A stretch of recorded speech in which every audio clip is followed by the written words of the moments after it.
Hey guys, on today's video we're going to cover the TightSpot Pivot 2.5 quiver.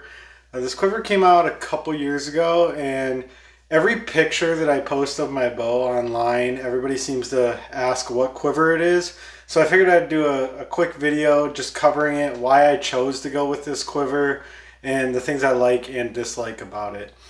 So to start, the Pivot 2.5 quiver is a non-detachable two-piece quiver. I kind of decided to go to a non-detachable because I was using a detachable quiver before, and I never took my quiver off my bow, so I didn't really see a reason to keep having a non-detachable instead of just getting one that sets into my limbs, seeing as even here in the whitetail woods I just don't take my quiver off. I just hang my bow up and shoot it with the quiver on. So like I said, non-detachable two-piece quiver. The one thing that I really like about non-detachable quivers is the gripper position being so low on the arrow down here and then also up here in the hood. The reason I like that is you get a lot less vibration out of your arrows on the shot, less noise, a little bit better, more appealing to our ears, not necessarily the animals. A couple things I really like about this quiver. As you can see, it gets real close to the riser. I could get it a little bit closer if I wanted to, but with this rest that I'm running, which will be a different video, I'll run into my rest right here. Otherwise I would go a little bit closer. I actually had to bump it out just a little bit when I switched over to this rest from the Pro V.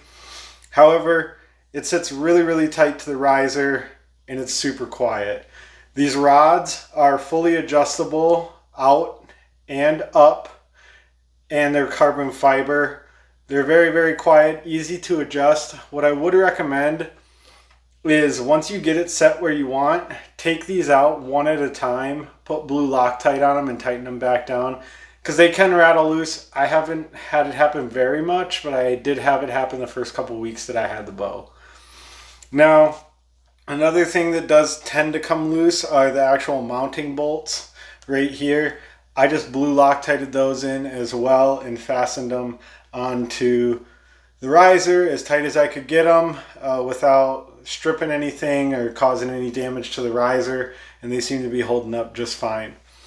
Now, the hood does have foam inside of it. It is expandable friendly. However, the first couple times if you get this quiver brand new, I would run a fixed blade in and out through it a bunch of times before you put a mechanical in there, because with the severs, you do kind of have to hold the blades the first couple times as you're putting them into their respective spots.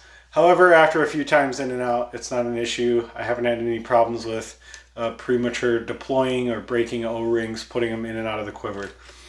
Overall, this quiver is super awesome. I really am enjoying it. I'll probably put it on every single bow after this one as well.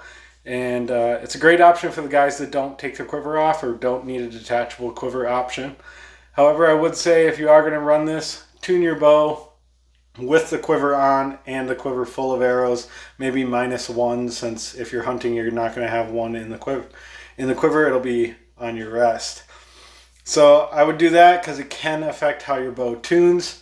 However, like I said, great quiver option. I'm really liking it, and we'll see how it performs this hunting season. See you guys on the next video.